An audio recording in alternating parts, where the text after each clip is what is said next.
Jenny-Jaymes and our sidekick Christian Cano, partner in crime, is coming up next.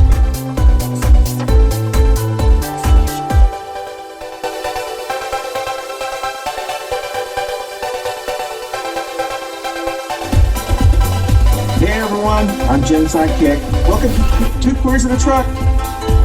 Hi y'all. See you soon.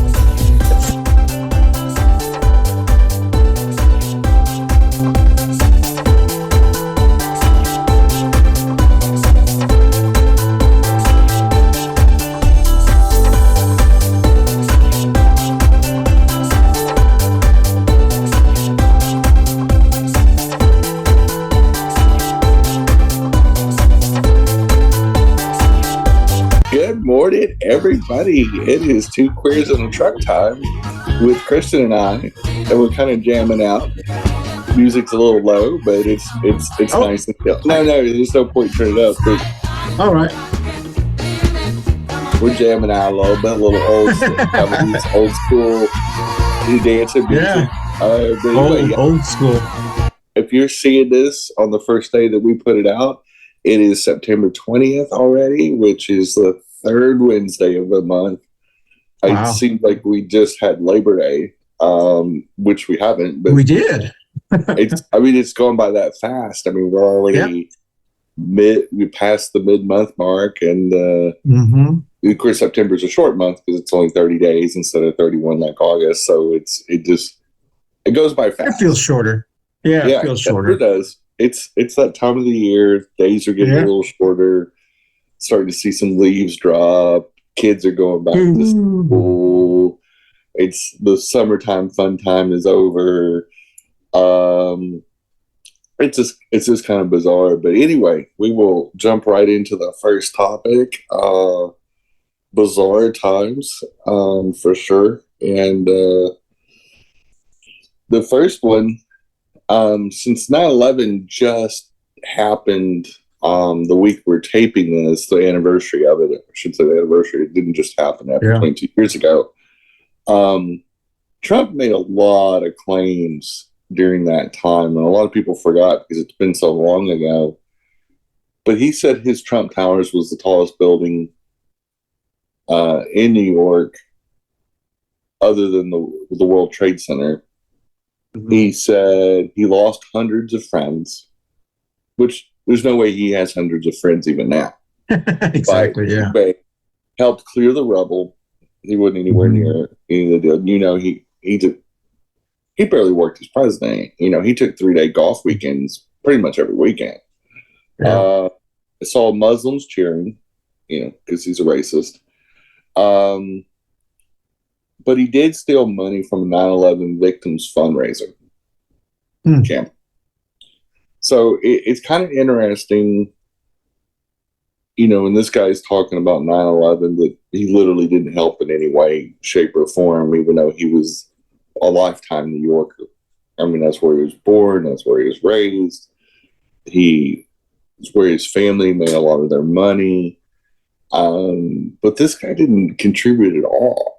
Like, I mean, he was like a bump on a log. But then a couple of years down the road, he kept making these wild claims like he always does. Chris, in his book, Art of the Deal, he claimed he was Swedish, but he was really German. That he was 6'3" or 6'4", and he's really about 6 foot or 6'1". Because Obama's 6'2", and Obama's taller than Trump. Because I've seen them stand next to each other, and it's like Trump's a solid inch or two shorter than Obama. It could be the chub too. I don't know. Maybe it makes you look shorter. But he may be 6'4" around, but I don't think horizontally he may be 6'4", but vertically he's about 6'1".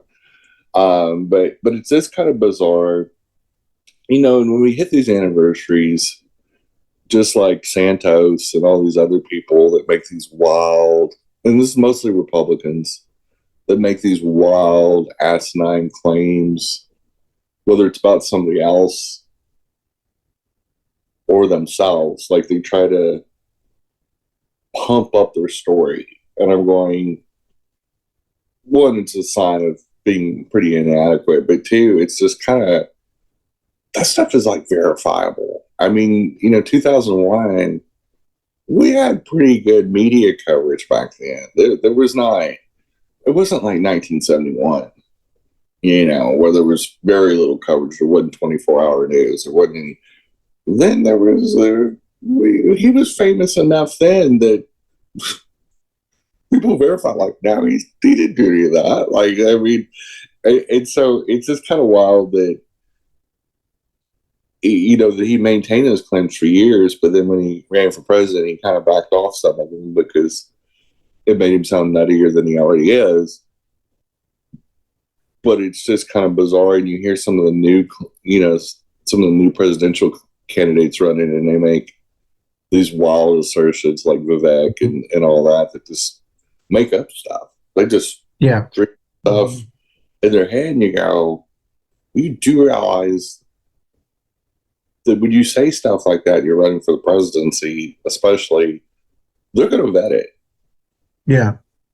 And if it's verifiable, if it's something that's not an interpersonal story, like something that would be hard to verify, but something that you claim you did, and the source says, no, he wasn't within 100 miles of this, you're going to get caught.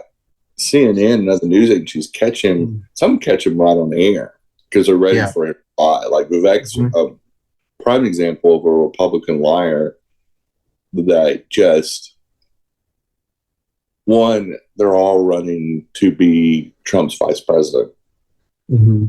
Two, like they had a Republican town hall, I think a week or two ago, kind of a Q&A, kind of a private thing. And it was with Republican voters. I think it was in New Hampshire or something like that. And how some of these candidates were just still sucking up to Trump, still just trying to schmooze up. And a lot of the voters aren't having it. A lot of them are saying they're not presidential. They're not striking out on their own. Of course, a lot of Republican voters don't trust Chris Christie. They refer to him as Rhino. And so now Chris Christie's trying to go all over the country, trying to kind of sound like a MAGA, but not be a MAGA, It's just, they're kind of in a bizarre situation because they all know Trump's not going to be able to run. But Jenny, when you were talking about that, because, we've been thinking about this, and I've been thinking about this for a long time, at least since Trump, and probably even before that. But we are in such a unique, bizarre era where when you and I were growing up, if you even just told one little fib, it would be like, oh, they lied, they plagiarized, they did, they on their college exams, or they did. It was really, because it had to do with trust.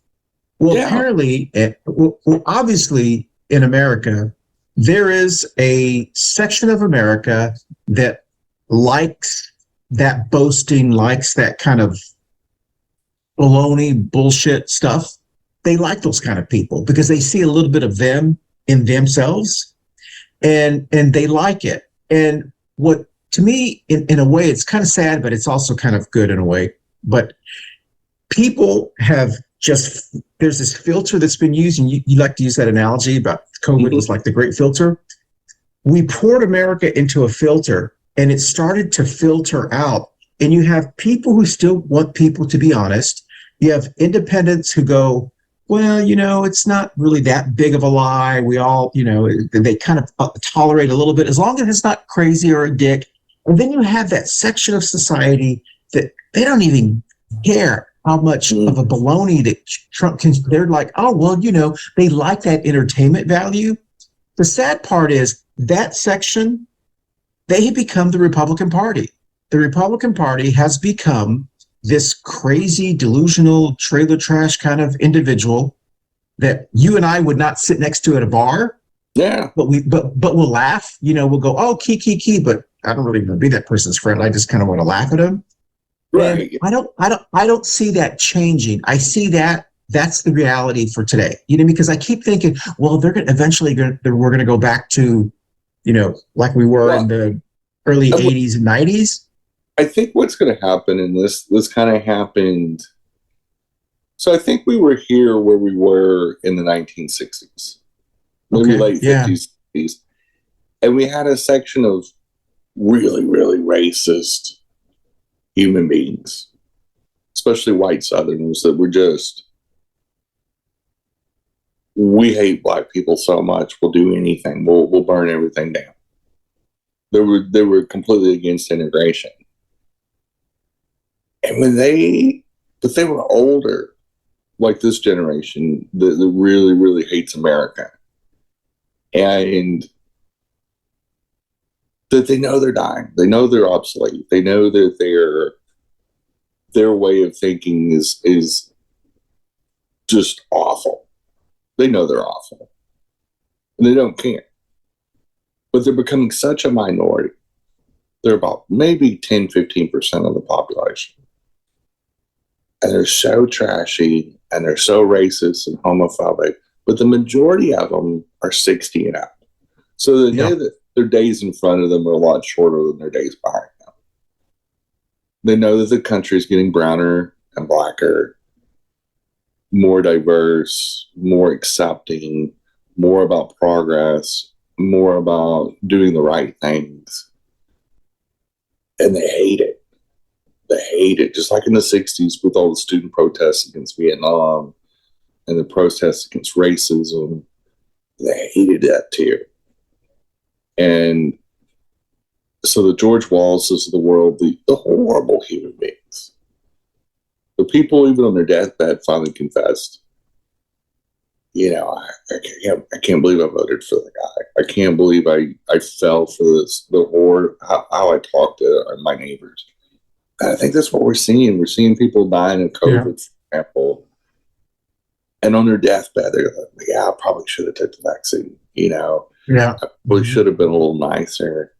And you're starting to see that filter. You're starting to see that coalescence of, we had this period of desperation by old conservative white people. They're fighting it. They're fighting that modernization. They're trying to claw every way they can, get every scam through that they can, like school choice and all that.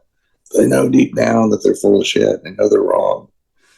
And they're going to tell every lie they can. They're going to do everything they can. And if they're younger, they're a kook like Santos or Batty Cawthorn or something that's just absolute goofball chuckle facts that just in a non-pandemic, non-time, they wouldn't even gotten elected.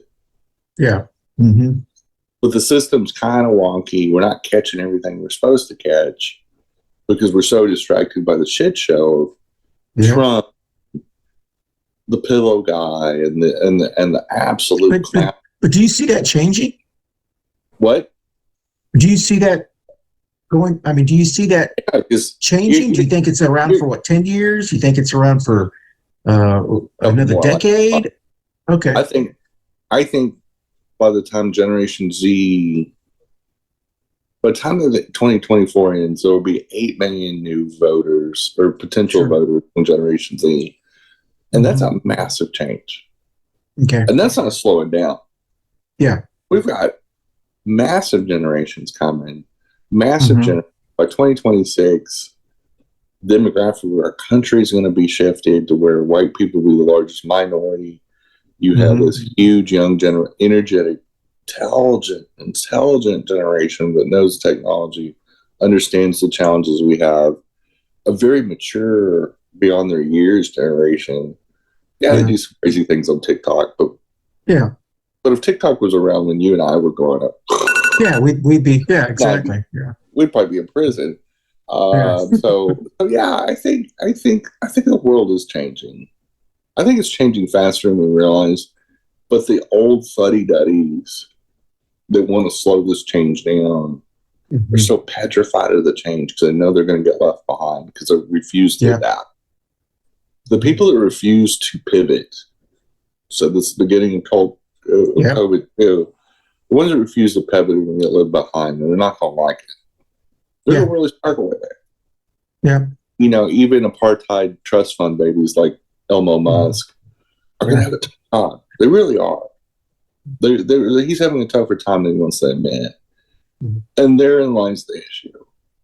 Is the people and the oligarchs, like Putin and our American oligarchs, are going to face a very, very tough road if they don't adapt and they don't start extending equity to the next generation. But we are up against our first break, and we'll be right back with some more Two Queers in the Truck. Hey guys, I've got a special product out, and we've got a store under the name blueappliedtech.com, and you can go on our Etsy store, you can go on our social media, and you can check out our merchandise. We have some amazing snowflake Trump mugshot ornaments. We have mugs, we have pillow covers. We have a lot of cute stuff for the holiday season that you can buy. And it's great fun, and it goes to a good cause. It goes to my company, and it's helping us out getting started. And also, who doesn't want a historic snowflake Trump ornament? Exactly. Here, that's funny. What's the name of it again? And the name of the company is Blue, like the color blue, applied APPLIED Tech. Like technology. Blue Applied Tech. Ah, cool. And so you can look us up. We have a website, but our store is on Etsy, and a lot of people use Etsy for different types of gifts. They are assembled in the United States, so it creates American jobs, and most of all, it's a lot of fun, and they're not expensive. Cool. So, Blue Applied Tech. Got it. Correct. Come seek us out and buy some gifts. Cool. Hey everybody, you can catch us on your favorite audio podcast platform, Spotify, and all Apple Store, the Google machine, and whoever else does podcasts. We're on there. We broke in and we're staying there. So enjoy the Two Queers in the Truck on your favorite audio podcast platform. Thanks for listening or watching. Bye, boo. Happy Pride. But we skipped right over topic 2. But it really wasn't that good. I was just going to make fun of TV preachers that make lots of money. So that's easy to do. it was kind of a filler topic. Yeah. I was light on topic last night because I was super busy the last 2 days. But one interesting point, I saw somebody made this the other day, and I never thought of it this way, but the whole premise of Christianity is that Christ comes down, sacrifices himself to pay your debt of your sins. That's the whole premise. Death, his death equated to giving you eternal grace, John 3:16. And it's funny how the conservative Christians are so mad about student loan debt being paid off. Yeah. Same crowd that gets all twisted, these old white Christians mostly, just belly aching about the student loan thing. I'm like, and 99.9% of them, they're acting like they're going to get paid from those student loans or something. They're not. Exactly, yeah. But boy, I guarantee you when they go to their little church businesses on Sundays and Wednesdays and whenever they go, they share with that grace themselves. They want to be like Bobert and out fornicating at bowling alleys on Friday and Saturday nights, and then get Jesus to wash away their sins on Sunday morning. And I think it's interesting. I think it's such an interesting hypocrisy how the people that want the most grace and the most forgiveness and the most empathy and all that, play the victim, are the first ones to bellyache about something that doesn't affect them. Exactly. You didn't give a shit about even the national debt. When we were bombing Afghanistan and Iraq back to the Stone Age and racking up $8 trillion with a T, 8,000 billions of debt extra on top of the regular budget, you didn't give 2 fucks about what we were spending. Didn't care at all. You didn't hear nothing from Republicans, nothing from conservatives going, well, maybe we're spending too much money. Not a fucking word. But between student loan and the Ukraine, that's a fraction of what that war cost us. I just find it really interesting how unforgiving that specific crowd is on both issues. Well, humanitarian issues in the Ukraine and what Russia's doing to those people,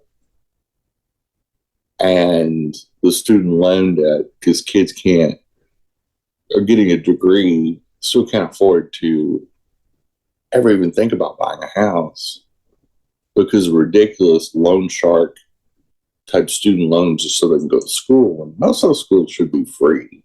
Most of the state schools, like, how does a state school get paid for by the state and collect extortion prices for, because I'm talking about public universities, I'm not talking about private universities. Yeah, exactly. Like the school you went to, TCU, for example. Mm-hmm. I get that they gotta charge a tuition bill. Mm-hmm. Kind of. Even though you can get Pell Grants, things like that. Mm-hmm. But it makes me wonder, A, what we're actually paying for. Because books and buildings and stuff like that, and most of these buildings have been built 20, 40, 60, sometimes Texas Tech, some of those buildings are old. It seems bizarre that the prices have gone up so high. Like state schools charging, $5,000, $10,000, $15,000 a semester. Yeah. Mm-hmm. When even private school universities, when we were growing up, weren't even near that price. They were, they're charging private school. I'm going, how much does it cost to run a university, and why is the state funding those universities and then raking the students over the coals? It's just kind of bizarre. I don't know how it jumped up from $300 a semester to $400 a semester for Texas public universities, and now it's $20,000 a year. Yeah. Like, well, that much other than housing itself. Well, that's really where a lot of it comes from, is housing, food, just living. $1,000. No tuition. No tuition is crazy, and I agree with you. If it's a public university, there's actually no reason why a person who lives in a state should have to pay that much money to go to their own state university that their taxes are paying for. Yeah. So nobody sat down and just really said that. Why are publicly owned, and sometimes their boards even elected locally. Yeah. But these locally owned, publicly owned community colleges and publicly owned universities, why do we pay twice for it? Okay, but you know what? Okay, hold that thought, Jenny. And I know this is not my show, but I just got to think of something real quickly. What you just said is the exact argument that charter school and voucher people use now. They're saying, why should I have to pay for public schools when my taxes are already paying for it? I deserve to have vouchers. So it's interesting that these same charter school, homeschool kind of people are the same people aren't supporting the same thing for colleges. Mm-hmm. You understand what I'm saying? What you just said is exactly what they say about, well, I'm already paying for it. But, and truthfully, what they're saying is a fallacy of logic, because, you can go to the public option. That's what you pay for. That's what we agreed as a society when we set up public schools. That's what we do. We don't want to go to a private company. If you want to send your kid to a private school or homeschool, you're on your own. Yes. Just like the public college option should be free. We already paid for it. Exactly. Yeah. If you want to go to a private university or some kind of private tech school or some kind of thing like that, then you should have to pay for it. You're on your own. You want to go to a cosmetology school and become a hairstylist and graduate in less than a year and go do hair. Yeah. Hey, you're on your own. That's your choice. But if you want to get a basic associate's degree from a community college or a public college of any kind, great. It's right there. It's already paid for. You just got to find a place to live. Yeah. We can give you a discounted rate on our dorm rooms where you can live. And I'm telling you, college wouldn't be that expensive because they set up these new private little dorms. They're not that expensive. They're nowhere near. You're not going to accumulate $80,000 worth of debt living in those. Yeah. And so therein lies the problem: is what are we actually getting and what are we actually paying for? I think we need a national audit on this because the Pell Grants now are like $8,000 or $9,000. Wow. I didn't even count. Yeah, they're huge now. Yeah. Per year. And they'll give that to you for 4 years. Yeah.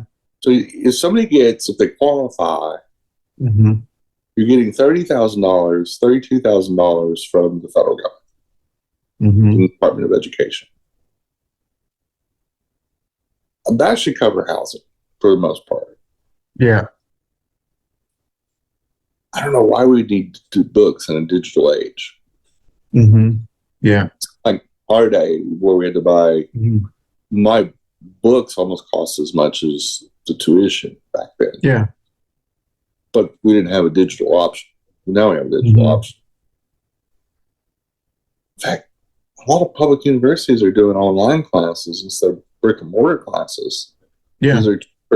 And actually the professors and teachers like it because some things they just need to sit in their dorm room and listen to. Because plus they can get a professor that doesn't live in that state. They could live anywhere. Yeah. Or they can just go into a little podcast room.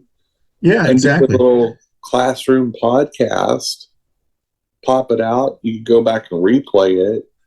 I honestly think we do so much wrong in education. We do the kids no favors, especially the adult children that the students that go to these colleges and universities.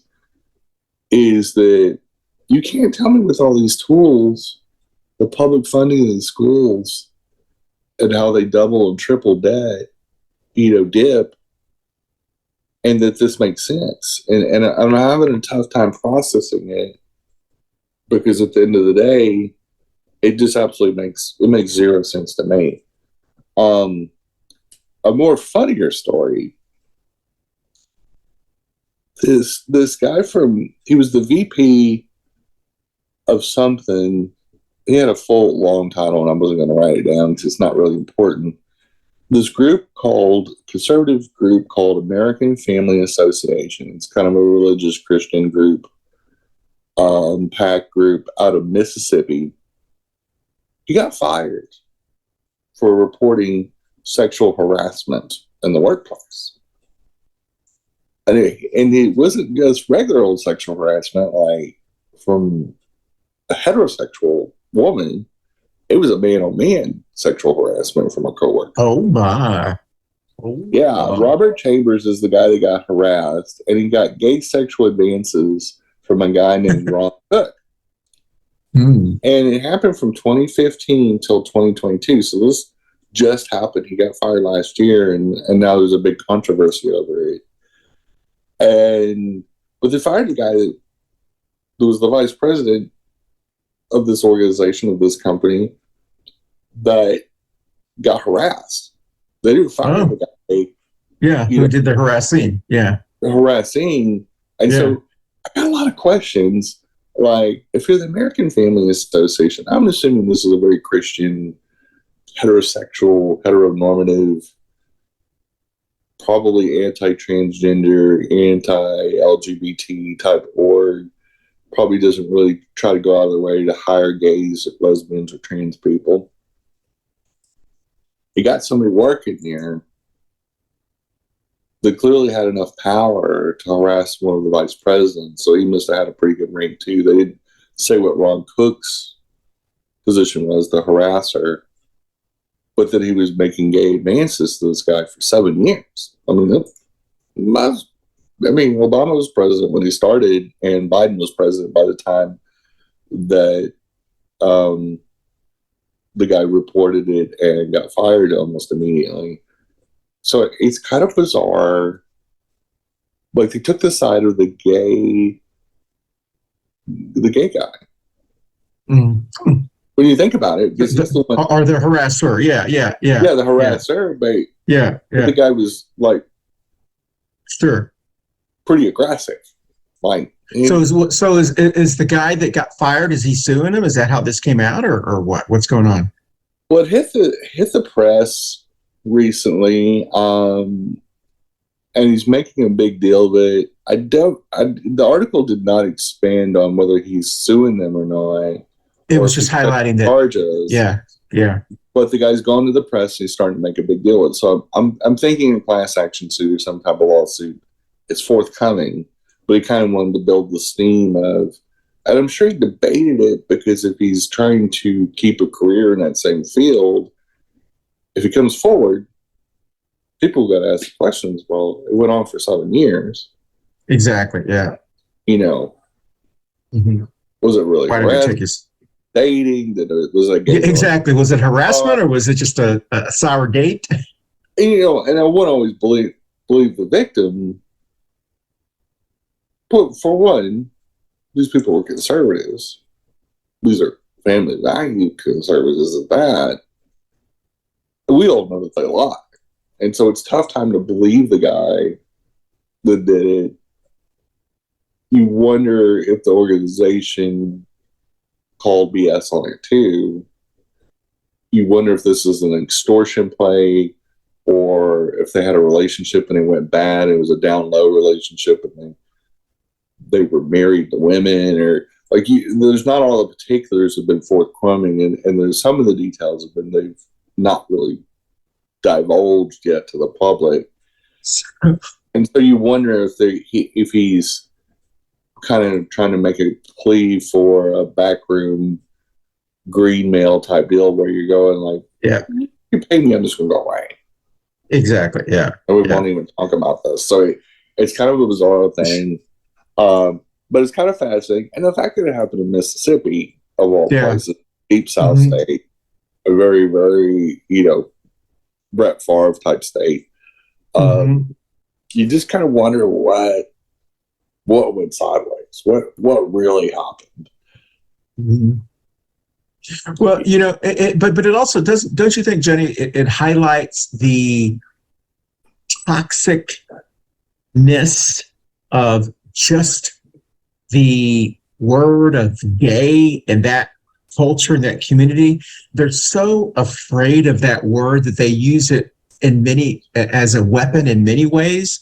And this is the same thing that's happening. And it's weird homoerotic thing that goes on in that culture, from their man weekends out to all. It's just weird. It's weird. But I don't know if you're going to. Oath keepers. Oh, the Proud Boys. But the same thing is going on right now with Tim Scott. I don't know if you've been reading about that. The Tim Scott came out and said, and apparently there are these rumors that have been going around about Tim Scott that he's really gay, which is why he's single. And even to the point that he's having to come out and say, I've got a girlfriend. I'm not going to tell you who she is because I'm not married. It's like the fact that he has to say that. And basically what he is saying is, people in the Republican Party, those people in the Republican Party are spreading these rumors about me being gay because they really want to say the N-word, but they can't. So they're using gay as the N-word. But in a way, I don't actually feel sorry for him, because I'm like, but yet you're still a part of that culture. Yeah. And on that note, we're up against our second break, but I want to hold that thought for a second and expand on it and during the fifth topic. So we'll be right back with some more Two Queers in a Truck. Hey, everyone. Thank you so much for watching us on Two Queers in a Truck. Don't forget, you can watch us anytime at your leisure on our video podcast platforms like Facebook and YouTube. But you can also listen to us, either this show or any of our past shows, on our audio podcast platforms like Apple, Amazon, Google, Spotify, and all of the other ones. So once again, thank you for watching Two Queers in a Truck. I hope you enjoy our show. So I think that is a fascinating dichotomy And you've made a really excellent point about conservatives and gay sex, Yes. and gay dating and gay culture, because there's clearly gay Republicans. We ran into one at Pride. Exactly. And Forgot about that. How troubled they are. Yeah. Look at Lindsey Graham. We all know he's gay. Yeah. We all know the stories in the Washington Post and the sex worker thing. We all know it's true. There's no way in this universe, in this timeline, Lindsey Graham is straight.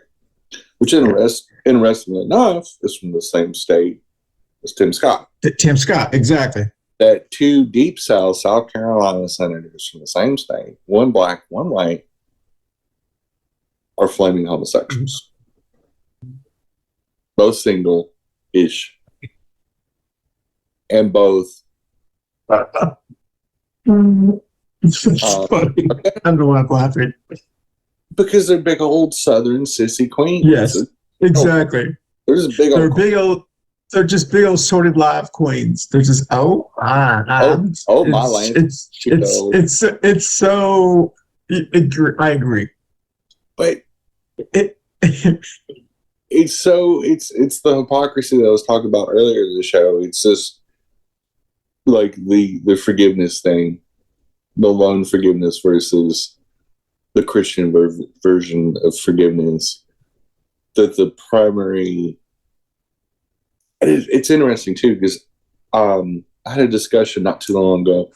Actually, my swimming pool area at my apartment. I was talking to this older couple that fairly conservative, very Christian. Heard them talking about church services and stuff like that. We were in a pool, and I said, it's funny how Christians don't go by many of the laws of the Bible, that they don't do them. And this guy spoke up and said, well, we don't die by our sins anymore because of grace. And I said, that's interesting because I think Christians persecute LGBT people for the sin of being homosexual. Yeah. Mm-hmm. But why are they persecuting other people for their sins when your assumption is that they're all forgiven because Jesus died for y'all? Mm-hmm. And so why would you go out if it's all wiped clean anyway by Christ? Mm-hmm. So when you die, theoretically, when you go up to heaven, that you get this forgiveness. But why not gayness? Well, so an axe murderer gets forgiven for murdering other God's children. But somebody that has gay sex is going straight to hell.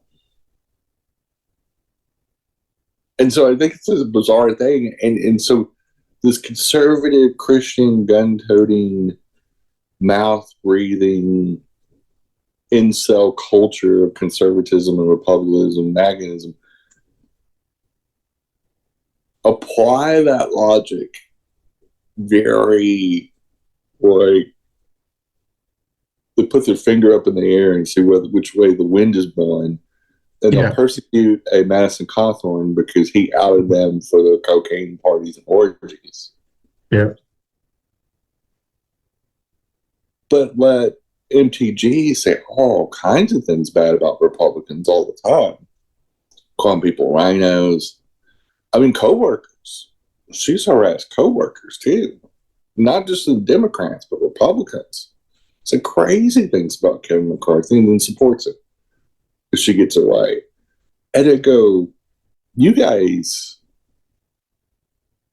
and this is the problem with them, and this is what's starting to show up, and I think the voters are starting to react to it, is like, these fuckers are crazy. They're unhinged. And it's also important that we highlight it too, Jenny, because we have to continue to remind people that they are the party of chaos and crazy. And there are people that are attracted. There's like people that date crazy people. They're like, well, I don't know why but I guess there's certain people they like that little excitement. But eventually what happens is they come to the realization, this is too crazy, Yeah. And that's what that has become. Let me off this ride. It's too Exactly.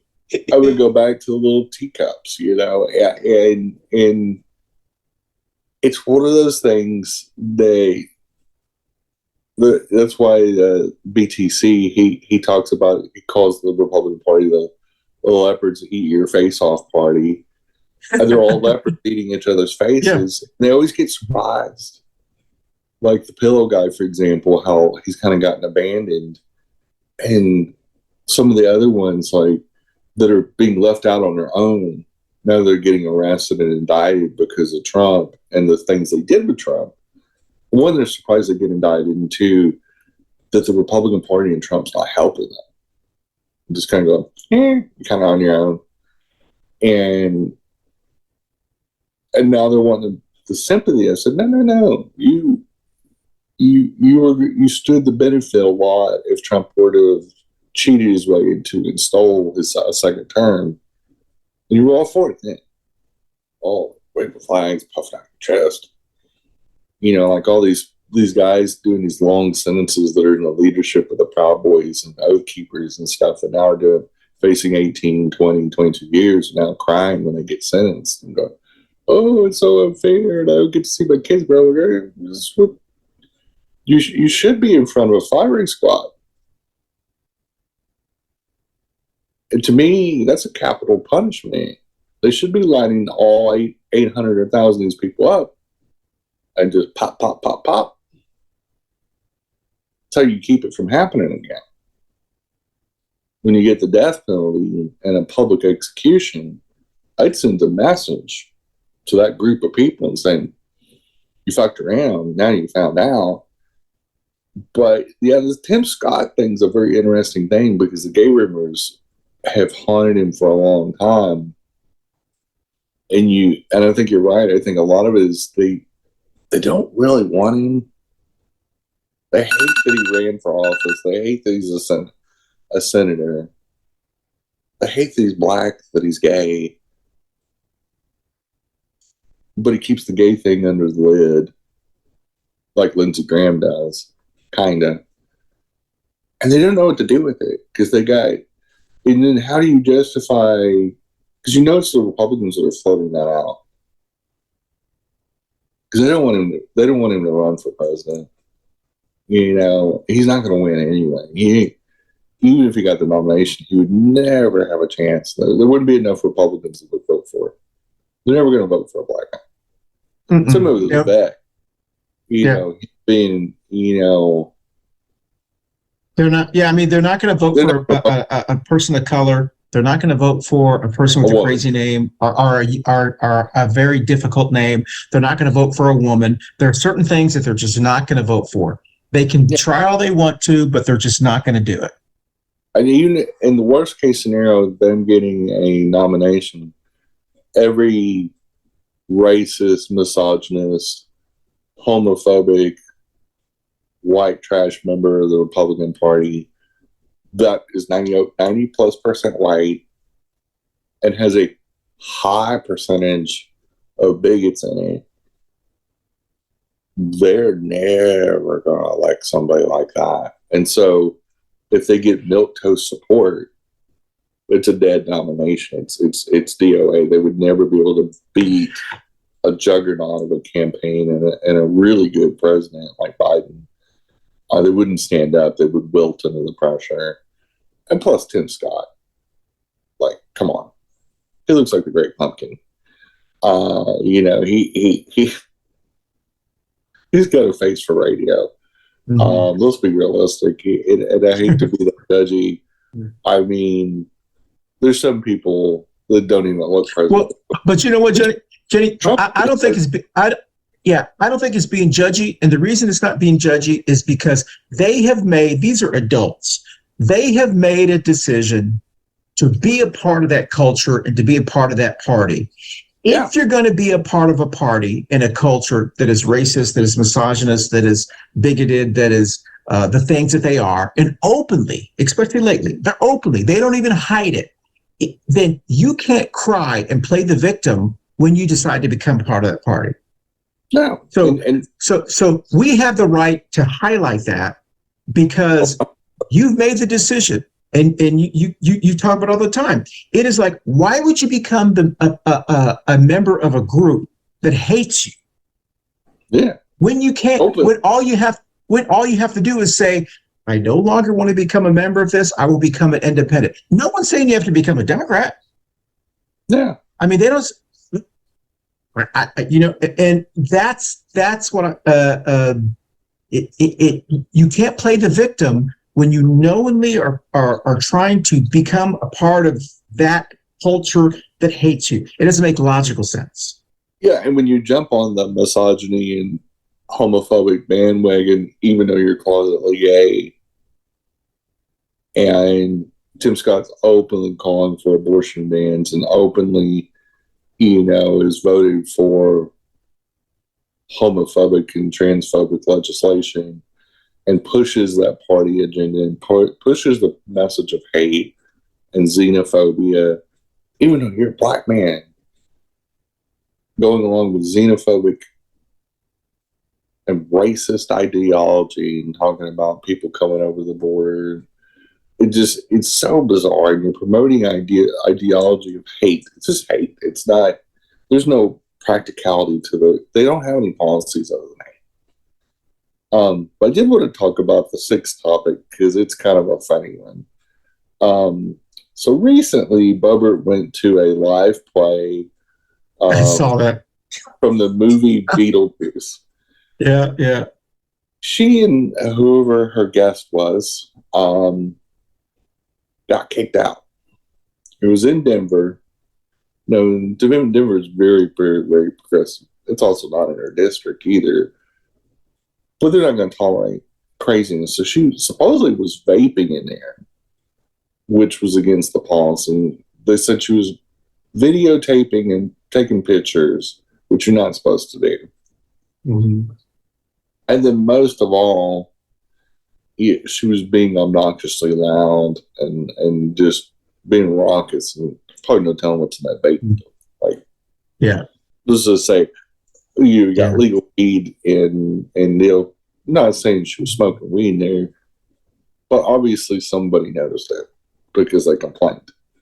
Yeah. So security came in, escorted her out to the lobby, held her there till the cops came because she was kind of starting to refuse. But she did the old line, "Do you know who I am?" Yeah. Now, they probably more than realized who she was. Yeah. It's worth kicking her out anyway. Mm-hmm. We don't want this type of person. Of all people, and especially in the theater business, there's a high amount of LGBT people in it. And we all know how homophobic and crazy Bobbert is.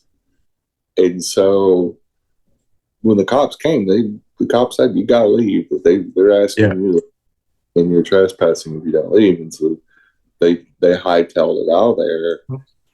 But again, this is somebody that will preach decorum if they think you're out of line. Good Christian vaping in a theater. Being raucous, probably no telling what she was saying, rolling out of her mouth. Probably a good chance, probably had something in her system. Sure. I find it to be interesting how they'll behave however they want to. Again, it comes to the Tim Scott thing. He can be gay behind closed doors. Blah, blah, blah. Massive Cawthorn, the same thing, and all that. Yeah. But you can't be gay. You can't even say gay anymore. But you know what, Jenny? It also highlights, because I read that as well. It also highlights the Marjorie Taylor Greene, Matt Gaetz, all of this trash squad chaos, embarrassing kind of elected officials. It highlights their complete trashness of not only just their personalities in life.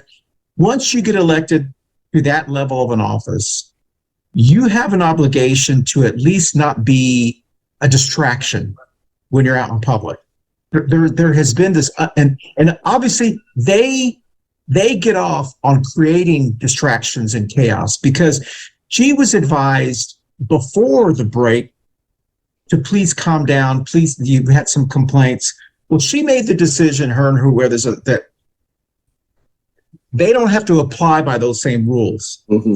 Well, you know what? If you don't want to be under that scrutiny, don't hold office. It's it's a very simple solution. No one's picking on you. No one, when Jeff Jackson made the decision to run for Congress, he has had an exception. He made a decision in his mind and his family. Can't make a fool out of myself when I walk into Harris Teeter. Yeah. Right? That's just this unwritten rule. You can't bust out the line. Exactly. Like do you know who I am? Exactly. And then bust out, you know who I am.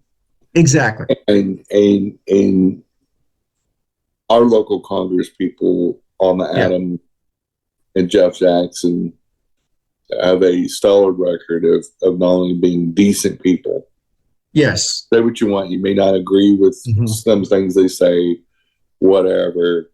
But they're not going to embarrass us. They're not going to embarrass us, the constituent. You don't see Jeff Jackson. They're not going to be a dick. On a four-wheeler, going through the neighborhood, screaming, "Get you some," and things like that. Exactly. These are people. Boebert got arrested multiple times right before she got elected for crazy stuff. Her soon-to-be, I guess, ex, I don't know if they're officially divorced yet or whatever, but they're on their way. Yeah. Jason Boebert has been arrested and convicted of sex crimes. He has had tremendous amount of complaints the last few years of behaviors. Irrational, guns shooting in the air, threatening neighbors, all kinds of stuff. I'd hate to live next to that fool. Yeah. I'm surprised somebody had shot him. Just that's a gun-toting part of the world. In Colorado, it's a very conservative part of the world. And they all carry guns. Yeah. They think it's the Wild West. But they always get mad when there's consequences for the really bad behavior. Some of the things are breaking the law. Yeah. And I'm always surprised how they're surprised that there's consequences. When they talk about consequences, Boebert gets up on that little church business podium, like she's some preacher, hangs out with the Ramen shaman and all those fools. It gets up there and is so judgy and so condemning of Democrats, LGBT people, and says crazy things about new arrivals, and just whatever comes to that pea brain of her. I never thought I'd see the day that the Republicans would trot somebody out that looks like Sarah Palin, but only stupider. Yeah. Like, I mean, it's just like Palin Part 2, the quest for more money. Yeah. But what a bizarre, idiotic group of people. We had a fifth topic that we kind of skipped over. But I do want to make one note, in the 22 years since 9/11 happened, and we were supposed to do this Patriot Act, and we were supposed to feel safer, and they still search you at airports. You sometimes have to take off your shoes and all that. It's really amazing that you can carry AR-15s into banks, casinos, churches, theaters, workplaces, retail stores, synagogues, supermarkets, all these different public spaces in certain states. Yet the Patriot Act and all of the Homeland Security was supposed to make us safer. Yeah. But the same group of people that took away a lot of civil liberties without even firing a shot. Where were those 2A people when George Bush took that all away from us because of national security and for safety? Yeah. Well, I don't feel any safer in 2023 than I did then. Yeah. I saw 9/11 as a one-off event, but I didn't feel. It was a terrible day. There's lots of people died.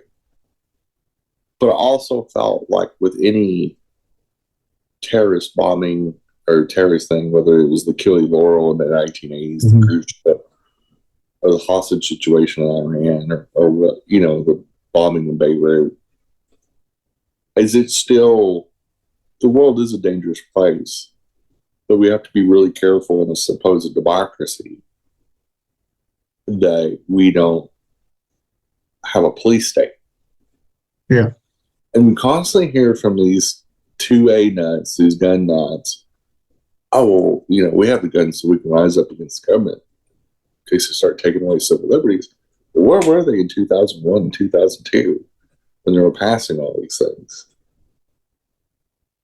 And we didn't see a shot fired. We didn't see a protest from all these Republican, conservative, Tea Party, fathers and uncles of these current douchebags.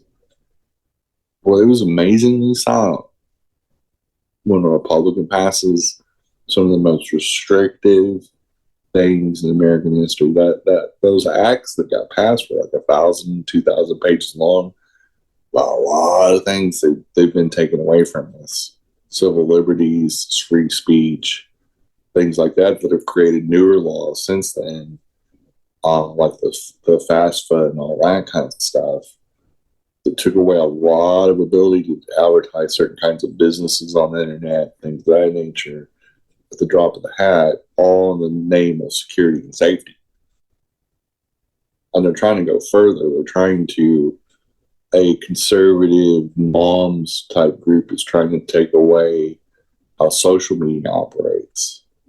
And it's a direct attack against transgender and queer people, where they can take away your accounts for being gay and being trans. That's what the intentionality is to silence the LGBT community once and for all. And they're pushing it with, oh, well, my kid committed suicide because they got bullied on the deal. But that's not how it's worded. Instead of keeping your kids off social media and monitoring your own kids and being a parent and quit blaming other people and be responsible. If your kid can't be responsible on social media, I wouldn't want a 12-year-old kid. I don't like 12-year-old kids. The two youngest ones grew up with social media. I didn't let them on social media because anybody can contact them. No, go be kids. Well, I mean, doesn't it, Jenny? Doesn't it just highlight the fact that kind of what Dr. B had said a couple of times is that really, when you look at the basis and the root of these things, it has a lot to do with sprinkle of racism, sprinkle of bigotry, because when they were taking rights away from others, they saw it as, we're taking the rights away from those brown Muslims. We don't want those Muslims to hit us. So suddenly it's bad because they see brown people taking rights away from them. And it is this hypocrisy because they see it as, I don't have a problem taking rights away from other people as long as they're of color or they're different. But once I feel like I'm being threatened and I'm no longer the king of the playground, and I see other kids want to be now, and I'm hoping, my hope is that the younger generation sees that it's so blatantly based on bigotry, and because you're exactly right. These Marjorie Taylor Greens, these Amendment 2 gun nuts, where were you when you were doing it during the Patriot Act days? I completely agree with you. Yeah. Even with that new legislation that they're trying to spin as a protecting kids thing, and it's always, for some reason, it's always protecting kids. It's legislation nobody's asked for that nobody needs. That's just a power grab. And it's a very Russian Putin thing because in Russia, they passed a lot of things like that in the last few years because Putin is very anti-LGBT. In fact, there's a really big hypocrisy there. And so, but it's kind of interesting. This, I really tried to point out hypocrisy today. And coming up into the 2024 election, we have to be thinking about this. We have to, when we see hypocrisy, we got to call it out. You're completely right. When we see this kind of stuff, we got to keep that ball up in the air, because they have no problem calling out us, whether it's right. Like now that the new Republican lying narrative is that Biden lives in the basement of the White House and doesn't ever leave to China. Yeah. Which is, there's nothing true about that. He's made 63 foreign trips to go out. More than Obama in Obama's third year, and more than Trump in Trump's third year. He's been the most in tune foreign policy president we've had in decades. Because he's had a lot to deal with. And so it's very bizarre. It's bizarre how much they just point out create these lies, and are so hypocritical. And so they don't want to be infringed on. Well, they don't mind infringing on us. Yeah. But that's all we have. We went just slightly over. We went to a full hour. And I guess because we started recording early, we soaked up all that extra time like we normally do. But anyway, that's our episode edition of Christian Cano. We'll see you next week. Bye, Boo. Bye, Boo. Hey, y'all! Thanks for watching and being good viewers and listeners all these years. And we'll see you next week. Bye, Boo. Bye, Boo. Hey, thanks for watching Two Queers in a Truck, and Christian and I just blathering on about craziness in the world today. Y'all be safe out there. There is a lot of Republicans on the road. That's right. Have a good week out there. Bye.